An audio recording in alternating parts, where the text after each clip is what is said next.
नमस्कार, मैं हूँ वंदना, सहायक आचार्य Hindi, government girls college Rajgarh Churu द्वारा चलाई जा रही ऑनलाइन क्लासेस में सभी का स्वागत करती हूँ।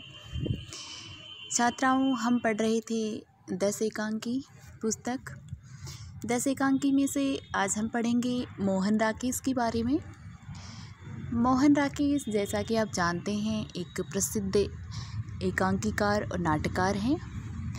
उनकी प्रसिद्ध एकांकी बहुत बड़ा सवाल आज हम पढ़ेंगे। तो सबसे पहले हम देखते हैं मोहन राकेश का साहित्यिक परिचय, जीवन परिचय। उसके बाद हम उनकी एकांकी बहुत बड़ा सवाल का सार देखेंगे। तो चलिए देखते हैं। मोहन राकेश हिंदी के ऐसे प्रथम नए नाटककार हैं जिन्होंने हिंदी नाटक को भारतीय स्तर पर प्रतिष्ठित किया, उसे मौलिक, स्वतंत्र और जटिल रूप प्रदान किया और हिंदी नाटक को आधुनिक द्वंद्व और समकालीन चेतना संवेदना से संपृक्त किया। उनके नाटकों से ही हिंदी रंगमंच, निर्देशक, अभिनेता को, दर्शक को विशिष्ट सत्ता और प्रतिष्ठा मिली। रंगमंच और नाटक एक दूसरे के पूरक और पर्याय बने। मोहन राकेश ने नाट्य भाषा को उसकी सृजनात्मकता दी। नाट्य भाषा, नाटक में शब्द की खोज उनकी मुख्य दिशा थी। उन्हीं के नाटकों से नाट्य समीक्षा के संदर्भ में भी अनिवार्य प्रश्न उठने शुरू हुए और कथा समीक्षा की तरह नाट्य समीक्षा को भी स्वतंत्र दृष्टि मिली। विभिन्न कला माध्यमों, रंगमंच, रेडियो, दूरदर्शन, फिल्म में परस्पर संबंध स्थापित करने का प्रयत्न भी वह कर रहे थे। अपने आषाढ़ का एक दिन, लहरों के राजहंस, आधे अधूरे नाटकों से ही उन्होंने हिंदी नाटक और रंगमंच में क्रांतिकारी परिवर्तन उपस्थित कर दिया था। तो इस प्रकार से उनके प्रसिद्ध 3 नाटक हैं। 3 नाटकों के आधार पर वह एक प्रसिद्ध नाटककार के रूप में हमारे सामने आए। पहला था आषाढ़ का एक दिन, दूसरा लहरों के राजहंस और उनका अंतिम और प्रसिद्ध नाटक जो 1969 में हमारे सामने आया, आधे अधूरे। बाद में पैर तले की जमीन, अंडे के छिलके तथा अन्य एकांकी संग्रह तथा रात बीतने तक तथा अन्य ध्वनि नाटक संग्रह से उनके विविध नाट्य प्रयोग सामने आए। यद्यपि मोहन राकेश कहानीकार तथा उपन्यासकार भी हैं, लेकिन नाटक उनकी महत्वपूर्ण विद्या ही है, जिनमें कथ्य और शिल्प दोनों स्तर पर उनका दृष्टिकोण आंतरिकता की खोज करता रहा है। बाह्य प्रयत्न, शिल्प के ऊपरी प्रयोग उनमें नहीं मिलते हैं। मोहन राकेश का साहित्यिक परिचय पढ़ने के बाद अब हम पढ़ रहे हैं उनका एकांकी बहुत बड़ा सवाल का सार। बहुत बड़ा सवाल मोहन राकेश का एक व्यंग्यपूर्ण एकांकी है। यह आज की प्रशासनिक व्यवस्था पर तीखा व्यंग्य करता है। एकांकी से ध्वनित होता है कि प्रशासनिक स्तर पर होने वाली मीटिंगों, सभाओं और समितियों में बातचीत के स्तर पर सब कुछ हो जाता है, लेकिन व्यवहारिक स्तर पर कुछ भी क्रियान्वित नहीं होता। एकांकी में लो ग्रेड वेलफेयर सोसाइटी की एक बैठक होती है। सभी संभागी चिंता व्यक्त करते हैं कि आज किसी को न समय की चिंता है, न काम के पूर्ण होने की। वे लोग इसी चिंता में परस्पर छींटाकशी करते हैं, भला बुरा कहते हैं तथा एक दूसरे को नीचा दिखाने का प्रयास करते हैं। आज के व्यक्ति और समाज पर तीखा व्यंग्य करने वाला यह एकांकी प्रस्तुत करता है कि आज का समाज निरर्थक, बेमानी और बेकार हो गया है। कोई भी अपने दायित्व, कर्तव्य और मर्यादा की चिंता नहीं कर रहा। सब अपने अहम को आगे रखते हैं, इसलिए न परस्पर सहयोग करते हैं, न अपनी जिम्मेदारी को पूरा करते हैं। समस्याओं का सही समाधान कैसे हो, यही सबसे बड़ा सवाल है। आज का मनुष्य मानवता से दूर हो गया है, वह व्यवहार के स्तर पर पशु है। एकांकी की भाषा पात्रानुकूल है तथा इसके संवाद बहुत ही चुटीले हैं। इनमें व्यंग्य की धार और तेज हो जाती है। तो इस प्रकार से बहुत बड़ा सवाल एकांकी है। उसमें लेखक ने यही बताने की कोशिश की है कि जो भी समस्या है वो यूं की यूं बनी हुई है, सैद्धांतिक स्तर पर उसके लिए प्रयास कागजी किए जाते हैं, लेकिन व्यावहारिक रूप से उसको सुलझाया नहीं जाता। तो सबसे बड़ा सवाल यही है कि इस समस्याओं को दूर किस प्रकार से किया जाए। अब देखते हैं हम बहुत बड़ा सवाल एकांकी को। तो चलिए देखें, पहले पात्र परिचय देख लेते हैं। राम भरोसे है, इसमें श्याम भरोसे, शर्मा, कपूर, मनोरमा, संतोष, गुरप्रीत, प्रेम प्रकाश, दीनदयाल, रमेश, मोहन और सत्यपाल, ये इसमें पात्र हैं। अब चलिए आगे देखते हैं। स्थान एक स्कूल का कमरा है जिसके ब्लैक बोर्ड को कोने से हटाकर मीटिंग के लिए तैयार किया गया है। मास्टर की कुर्सी मेज़ के अध्यक्ष के लिए है और बच्चों के डेस्क से सदस्यों के लिए है। पीछे दीवार पर संसार का बहुत बड़ा मानचित्र लटक रहा है। आने जाने के लिए दोनों तरफ दरवाजे हैं। पर्दा उठाने पर राम भरोसे और श्याम भरोसे डेस्कों से धूल झाड़ रहे हैं। श्याम भरोसे हाथ जोड़कर राम भरोसे बिना सुने धूल झाड़ता रहता है।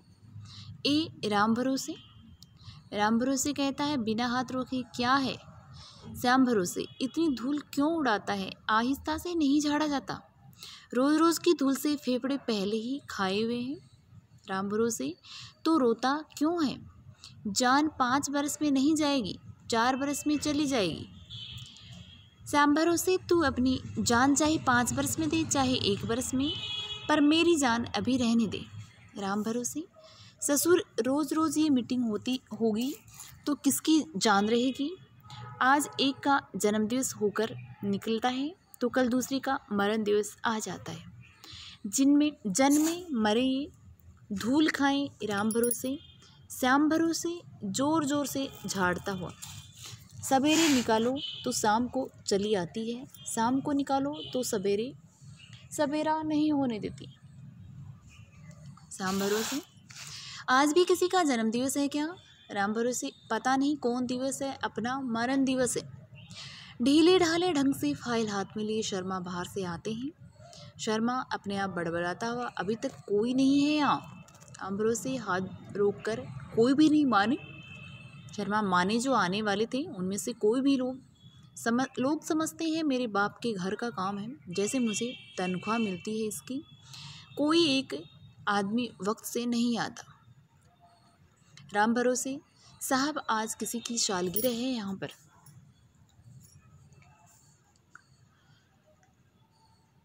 राम भरोसे कहता है कि यहाँ पर आज किसी की सालगिरह है क्या? शर्मा जी को ये कहता है तो शर्मा कहते हैं मेरे झक मारने की सालगिरह है, तुम लोगों से अभी तक डेस्क साफ नहीं हुए। राम भरोसे देख रहे हो, कर ही रहे हैं। शर्मा 5:30 मीटिंग शुरू होनी थी और 5:45 बज चुके हैं, लोग देर से हैं, तुम लोगों को तो जगह वक्त से तैयार कर देना चाहिए। राम भरोसे कहता है 1 घड़ी दिला दो साहब, हम वक्त से काम कर सकते हैं, हमें क्या मालूम कब 5 बजता है कब 5:30। शर्मा स्कूल में वक्त से घंटी नहीं बजाते। श्याम भरोसे सुप्रिटेंडेंट की डांट सुनकर बजाते हैं, घड़ी तो स्कूल की कब से खराब पड़ी है। राम भरोसे कहता है आप लोगों के हाथ पर लगी रहती है फिर भी देर कर जाते हो, हमारी तो कोई बात ही नहीं है। श्याम भरोसे और जल्दी कर दें तो डांट पड़ती है कि जल्दी क्यों किया, फिर से धूल भर गई। जल्दी नहीं करें तो डांट पड़ती है कि जल्दी क्यों नहीं किया, टाइम बर्बाद हो रहा है। राम भरोसे कहता है शर्मा जी को कोई जादू तो जानते नहीं, हाथ से काम करते हैं सो कर रहे हैं। शर्मा बक बक मत करो, काम करो, अभी काम बाकी है। क्लास सारी झाड़ दी है, मास्टर की कुर्सी बाकी है, ऐसा राम भरोसे शर्मा जी को कहता है। जाकर उस कुर्सी मेज को साफ करने लग जाता है। लो हो गई है भी और बता दो जो झाड़ना हो। श्याम भरोसे ब्लैक बोर्ड तो नहीं चाहिए? नहीं, दोनों आदमी कहीं जाना नहीं, यहीं दरवाजे के पास बैठना, पता नहीं किस काम के लिए ज़रूरत पड़ जाए। आगे की डेस्क पर बैठने लगता है पर सहसा उठ जाता है। यह सफाई की है, देखो कितनी धूल जमी है यहाँ, सफाई इस तरह से की जाती है? राम भरोसे क्या पता साहब किस तरह से की जाती है, किसी स्कूल से इस काम की पढ़ाई तो पढ़े नहीं है। सुप्रिटेंडेंट कहता है सीधा झाड़ना मारो तो सीधा मार देते हैं, आप कोई तरीका बताओ तो वैसे कर देंगे, ऐसे श्याम भरोसे। शर्मा जी से कह देते हैं, शर्मा नॉनसेंस, अब जैसा हुआ है रहने दो। श्याम भरोसे, रहने दो तो रहने देते हैं। शर्मा रुमाल से सीट साफ करके डेस्क पर बैठ जाता है। शर्मा जाओ बाहर बैठो अब। शर्मा क्या पता कब होगी। श्याम भरोसे पहले कहता है, क्यों साहब मीटिंग बर्खास्त कब होगी? तो शर्मा जी कहते हैं, क्या पता कब होगी, तुम्हें क्या करना है, ताला लगेगा तभी तो यहाँ से जा पाएंगे, नहीं तो सुप्रिटेंडेंट कल हमारी जान खा जाएंगे। वह और राम भरोसे दोनों बाईं तरफ के दरवाजे के बाहर जा बैठते हैं। राम भरोसे हाथ पर सुरती मलने लगता है। श्याम भरोसे ऊँगने की मुद्रा में रहता है और टेक लगा लेता है। मनोरमा, संतोष और गुरप्रीत उसी दरवाजे से आती हैं। राम भरोसे आंखें उठाकर चिढ़े हुए भाव से उन्हें देखता है। मनोरमा, क्या बात है शर्मा, पहर क्यों बिठा रखा है बाहर? मीटिंग में मार धाड़ तो नहीं होने वाली है? शर्मा उठता हुआ, 5:30 हो गए आप लोगों के। मनोरमा, अभी कोई भी तो नहीं आया सिवाय हमारे।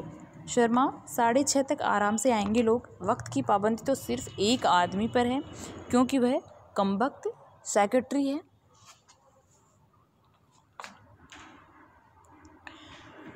उसके बाद में मनोरमा के ये कहने के बाद में शर्मा जी कहते हैं, 6:30 तक आराम से आएंगे लोग। संतोष कहती है, मैंने इसलिए अपना नाम वापस ले लिया था, मुफ्त की सिरदर्दी। मनोरमा कहती है, तूने इसलिए नाम वापस ले लिया था कि शर्मा के खिलाफ मुझे 3 वोट भी न मिलते।